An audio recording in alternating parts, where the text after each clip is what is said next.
and then got into taxes and just really fell in love and saw such a gap that small business owners had with learning what strategies were available to them and then also implementing them and being able to talk to people, talk to their accountant and get help with that. And I saw gaps because it was not only something that I was facing, but it was something that our clients were facing as well at the time. And so really at that point started to learn tax planning, started to learn tax strategies, what people needed to know, and set out on a mission to say, how can I help, every business owner in the country pay the least amount of taxes as legally possible? And that has led into all the different things that we do now with podcasts, books, software, and all these different things is just, again, with that goal of saying, how can I help people pay less in taxes by not just knowing what's available to them, but also understanding how do I actually put that into practice to actually lead to those tax savings. Tax savings indeed. We need that, Mr. Mike. Indeed. And thank you so much for sharing your knowledge, wisdom to the world. So let's talk about your book, Small Businesses Tax Savings Handbook. Can you tell us about this? Yeah, so this has been, we launched this book back in January of 2025. But really been something that I've been working on for a long time, and again, it all stems from this kind of mission that I have overall. Is again, say how can I help small businesses pay the least amount of taxes legally possible?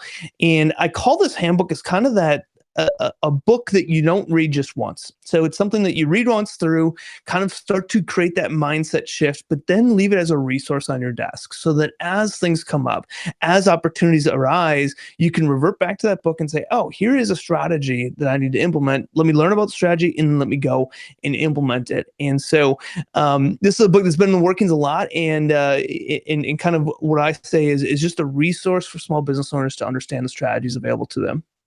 Because I often think that, some of the complaints when I talk to business owners, some of the things I hear is I talk to my accountant and they just don't help me with tax planning, or the tax plan that they give me is so basic, or they tell me, I ask them about a strategy and they say, well, it depends. And I need to know this, this, and this. And oftentimes as a business owner, as soon as we hear it depends, or I need to submit all this information to even move a step further, as a busy business owner, we say, well, it seems like too much work. So I'm just going to go walk the other way and not do it. And so the intentions that I have in the book and podcasts and everything else we do is to say, I understand when we talk about tax strategy that it does depend, and your situation will be different than somebody else's, and in that how we implement the strategy is going to be different in that way. But through the research that I did is I found that when we look at tax strategies, 90% of what we need to do is the same for everybody. And so if we look at just a simple concept of saying, how do I hire my kids in my business for not only a tax advantage, but also to help them in learn this idea of working, things like that. So how do I hire my kids in my business is the strategies, the things you need to do, how you need to dot your I's, cross your T's, make sure you're doing everything correctly is the same for everybody, 90% of the way there. Now, a plumber is going to hire his kids a little differently than, say, an online business coach. The kids are going to be doing a little bit different work. They're going to be paid a little bit different hourly rate. How much work they're putting in, the type of work they're doing is going to change. But that's just that last 10% tweak. And so my goal is to say, how do I get business owners 90% of the way there, saying, here's everything that you need to do this correctly.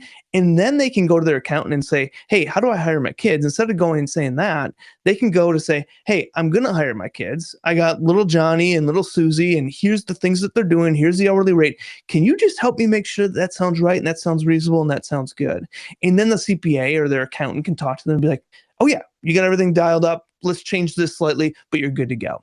So instead of kind of going to their accountant, hitting that brick wall that says, I want to hire my kids, and they say, well, it depends, and the business owner walking away, now they can go to their accountant and say, hey, I know all these things I need to do. I've already done some legwork on it. Can you just help me with that last little bit? And that's exactly what this, my book does is gets them that 90% of the way there so that they can actually start to take action on some of those strategies that are available to them. Mr. Mike, the aha moment. What's a specific experience with tax savings ignited your passion so intensely that reshaped your entire career path? Yeah, for me, it was just that overall concept of why tax strategies are available. So, when we look at tax strategy, these are all things that are written into the government code. These are written into the tax code, and they're there for a reason. And the reason is that the government wants certain things, but they don't have the ability to actually do them. They need their citizens to do those things. So the government wants good quality, affordable housing for their citizens, but the government's not going to create the affordable housing themselves. So they need their citizens to go to do that. And they can't just go out and tell their citizens, hey, go build a house, and go build an apartment complex, whatever it is. But what the government can do is they can give tax incentives. And so they can say, hey, if you go build a house, we're going to give you this tax gift. Or if you start a business and start hiring employees and building the economy, we're going to give you this incentive to go do that, this tax break to go do that. And when I started to understand that concept, it really was that aha moment to say, hey, the government wants us to do these things. The reason they're in the tax code is because the government wants us to do that, whether that is growing the economy, hiring employees, building affordable housing, doing more green energy. The government is promoting all these things. And how do they promote it? They allow us, they create tax code that gives an incentive for us as citizens to take that incentive and utilize it and save on taxes by also helping the government do what they want to do. And so that concept, that idea, that process has really been a game changer to understand, hey, this is ours. The government wants us to do these. Now, the one thing about that is the government doesn't put these on billboards. The government doesn't, if we submit a tax return, they don't come knocking and say, hey, you forgot to do X, Y, and Z on your return. The government doesn't advertise these. So it's our responsibility as citizens to understand what is written in the code. But not only that, how do I make sure that I'm doing it correctly? I'm doing it the way the IRS wants it, the way the government wants it, because we could take a tax strategy and we could just implement it incorrectly and take something that's written in the tax code and make it illegal because we're not dotting our I's and crossing our T's and doing it right. But that doesn't mean that we should avoid it altogether. It just means that we need to learn what's available and we need to learn how to do it correctly and then take action and implement that correctly. Do it correctly, people. Indeed. Thank you for your book. Mr. Mike, what are some of the most commonly overlooked or underutilized ordinary or necessary business expense deductions the book highlights for small businesses? Yeah, there's an overall concept or mindset that I like to talk about. It's called after-tax versus pre-tax spending. And to help kind of paint this picture, if we look at after-tax spending, that's what most people think about when most people's spending is done with after-tax dollars. And basically what that means is if you work for somebody, you have gross wages, and your employer takes all these taxes out. And then you get your take-home pay, and you go out, you pay for your house, you pay for stuff for your kids, you buy an automobile, you do all these different things, and you're using money, that take-home money that's already been taxed. And so I call that after-tax spending.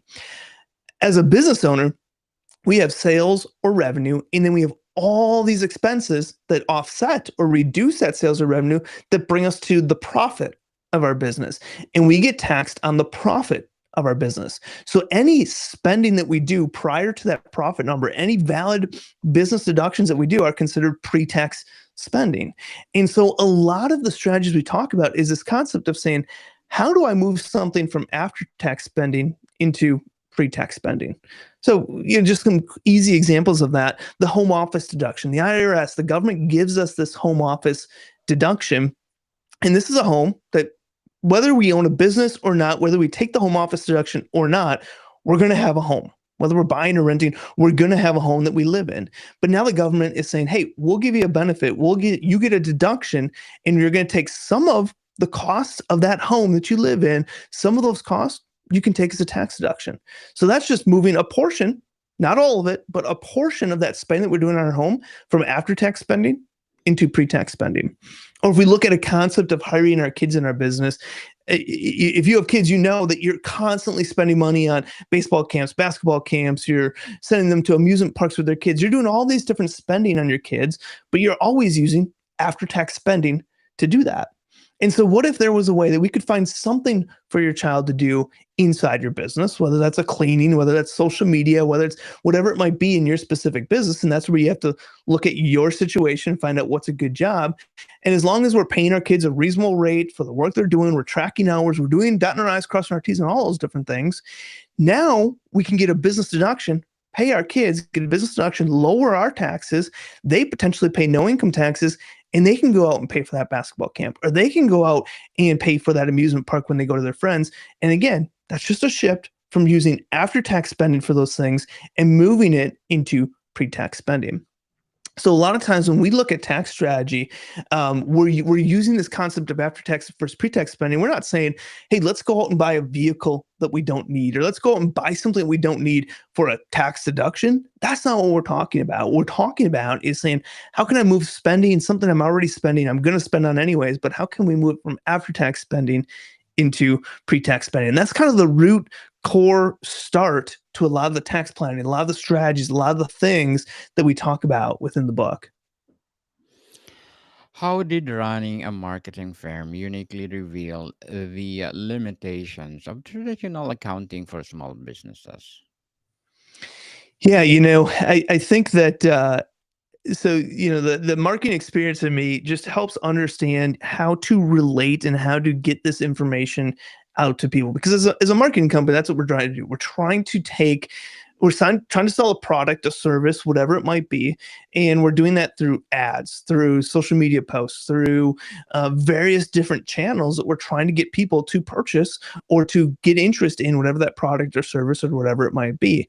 And so a lot of what I talk about is tax code's complex, right? And so as a business owner, it can be very daunting if we just open up the tax code and start saying, okay, Mike says I need to learn the tax code and I need to implement the strategies. So I'm just going to open up this tax code and start reading it, and I'm just going to implement it.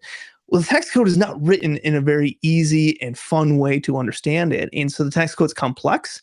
And so my marketing experience, which I'm trying to relate to the customer, to the end user, has really helped on the business owner side to say, okay, how do we take something super complex and make it easy to understand? So how do we take something that's super complex that's just going to send people packing the other way because it's too complex, too hard to understand? How do we take that and help them easily understand it? And that's kind of the work that I say my marketing background has helped me kind of get to that point where I can understand, what the end user needs to be able to understand something, and I can take the complex thing and make it in that easy to understand concept. Mr. Mike, as a founder, a podcast host, an author, and helping small business, what are your short-term and long-term goals? As far as short term, so a little bit about what we're doing is just trying to say, okay, we make steps towards helping small business owners out. So for me, it started with a podcast, and I said, okay, I'm learning these things myself. I'm going to start explaining this and helping business owners out in a podcast format. But then I get to there and they said, well, there's next steps. Some people don't listen to podcasts, don't watch podcasts, or don't have nothing to do with podcasts. Well, how do we get into YouTube now? And how do we start doing videos for those that would rather watch something? How do we get into videos? And then we get to a point where it's like, oh, some people don't listen to podcasts and they don't watch videos. So now how do we get into a book format where they prefer to learn that way? And so those are kind of the process from a short term is saying, okay, how do we, if someone's hitting a roadblock, if someone comes to me and says, Mike, I've watched your podcast, I've watched your YouTube channel, I read your book, but I'm still running into this issue. And so the short-term goal is to say, how do I continue to get past that? How do we continue to build that out? And so about a year and a half, 2 years ago, we launched a software. And that software was, again, to kind of continue that process to say, how do we get people to the end goal, which is paying the least amount of taxes legally possible? And so that's kind of the short term, is just continuing to in quick bites, chunk away at some of those problems, some of those obstacles that business owners face. And then long term is really just my mission, again, is to help small business owners understand tax strategies and implement them, which will eventually lead to paying the least amount of taxes legally possible. And so these things are available to every business owner in the country. And so my goal is to say, how do I bring it to them so that they can understand it? And ultimately, in a perfect world, in a long-term goal, every business owner would be implementing and paying the least amount of taxes legally possible, while also doing exactly what the government wants: creating jobs, building the economy, creating affordable housing, growing in green energy. The government wants us to do all these things. So not only are we, a lot of people think saving on taxes is cheating the government.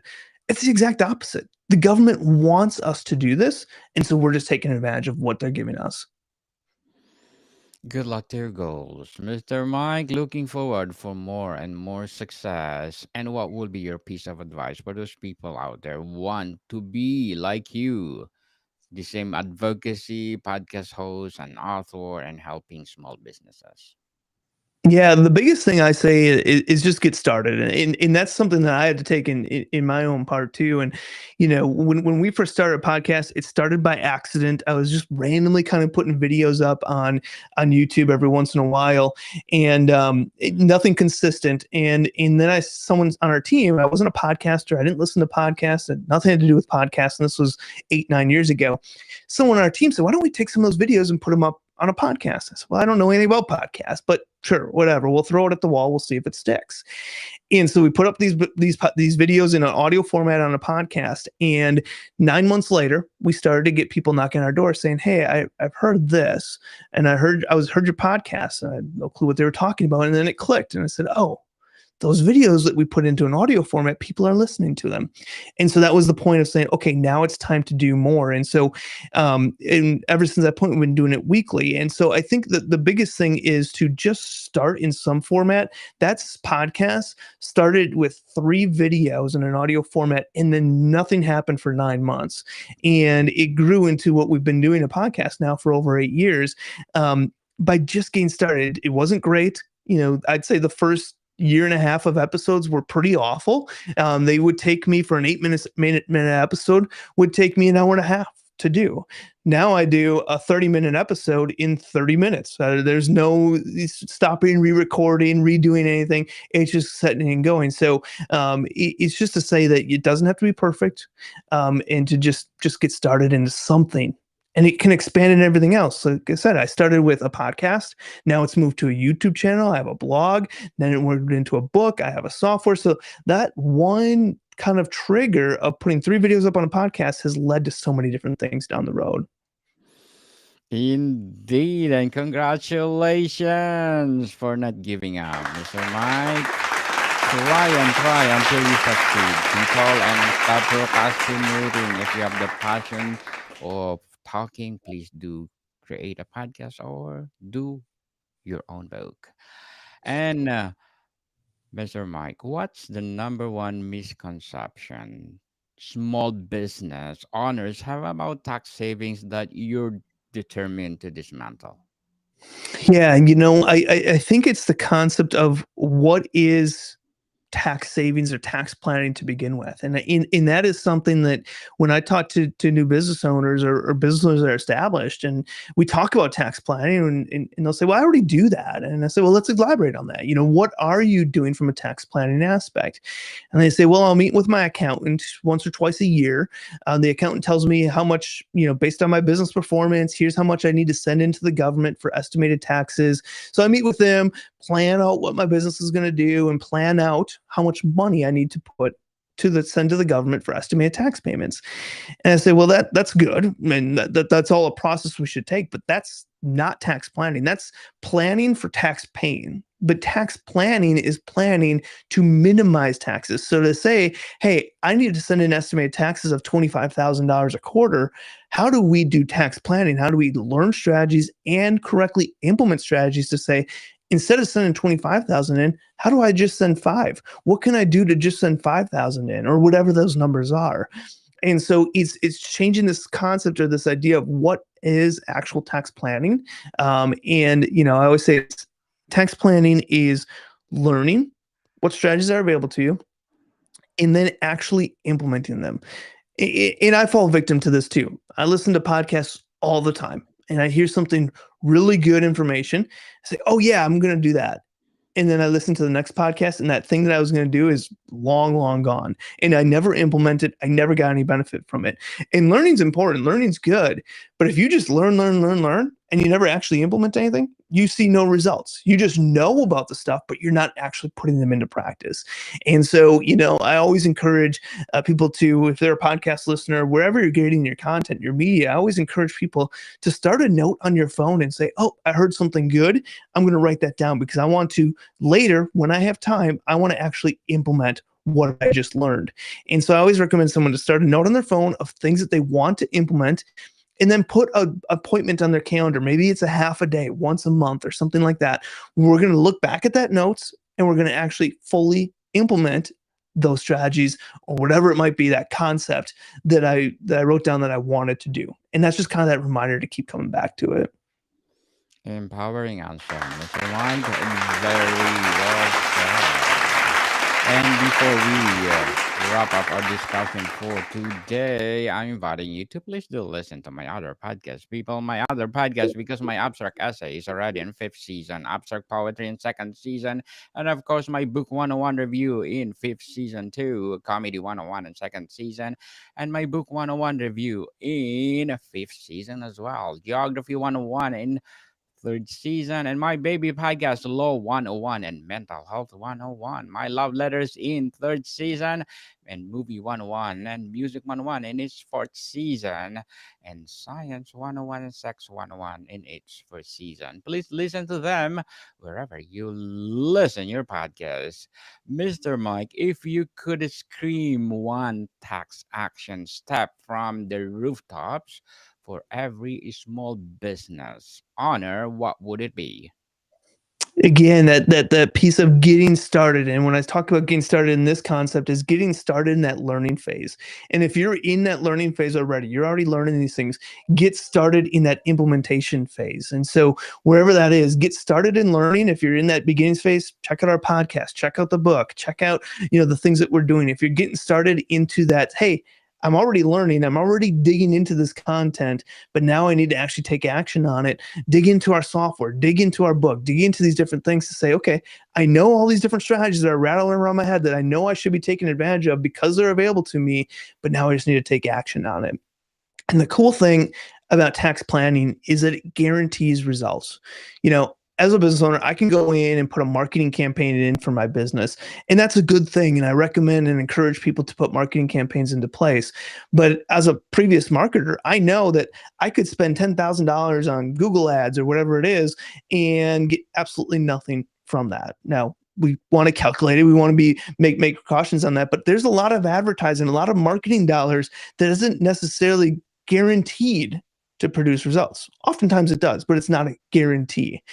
But with tax savings, you have guarantees. I know that if I go and hire my kids and pay them $5,000 a year for different work that they're doing in my business, I know by doing that, I am guaranteed to save X amount in taxes. And so that's why I want to encourage business owners to put a focus on this tax planning piece, because it guarantees results. It guarantees more money in their pocket, and that more money in your pocket can be used for, maybe it's a marketing campaign, more advertising, more hiring employees, whatever it might be within your business. Mr. Mike, thank you so much for sharing your wisdom and knowledge to the world. So can you please invite our listeners to support all your advocacy? Yeah, the two places to find us are taxsavingspodcast.com and our software is TaxHelm.com. Yes, people, let's support Mr. Mike, because if you support him, more and more and more empowering books to come, more and more empowering podcasts, episodes to come, and for sure, more empowering business to come. So, Mr. Mike, thank you so much for your time. Daniel, thanks for having me. More to come, people. See you soon.